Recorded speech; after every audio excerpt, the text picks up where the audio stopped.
Viewers, step presence flashlight নিয়ে আবারও ফিরে এলাম আমি ইন্দ্রাণী। ভালো আছেন তো সবাই?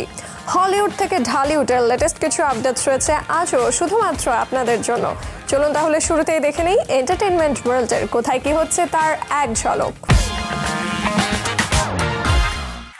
নানাকে খুঁজে পাওয়া যাচ্ছে না বলে জানিয়েছেন ছোট পর্দার অভিনেত্রী জান্নাতুল সুমাইয়া হিমি। জানান সোমবার সকাল থেকে নিখোঁজ ছিলেন তিনি। এলাকায় মাইকিং করেও নাকি খোঁজ পাওয়া যাচ্ছিল না তার। অবশেষে খোঁজ মিলেছে মিমির নানা। সোমবার মধ্যরাতে সামাজিক যোগাযোগ মাধ্যমে অভিনেত্রী জানিয়েছেন তার নানাকে পাওয়া গেছে। এক ফেসবুক পোস্টে হিমি লেখেন, আলহামদুলিল্লাহ, আল্লাহর রহমতে আমার নানাকে পাওয়া গেছে।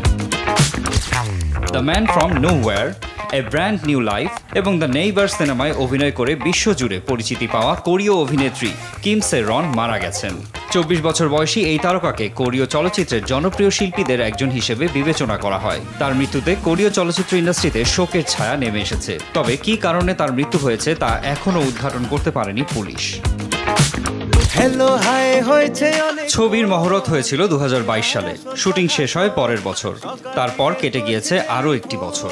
মুক্তির অপেক্ষায় ছিল পরিচালক কৃষ্ণেন্দু চট্টোপাধ্যায়ের ছবি হাঙ্গামা.com। শোনা যাচ্ছে 2025 সালের মার্চে প্রেক্ষাগৃহে মুক্তি পেতে চলেছে হাঙ্গামা.com। পরিচালক জানিয়েছেন অনেক দিন ধরেই মুক্তির পরিকল্পনা ছিল, তবে খানিক দেরি হলেও ছবি নিয়ে আত্মবিশ্বাসী পরিচালক বলেন, আমি ছবিটা নিয়ে আশাবাদী, কারণ এটা সবাই মিলে দেখার ছবি।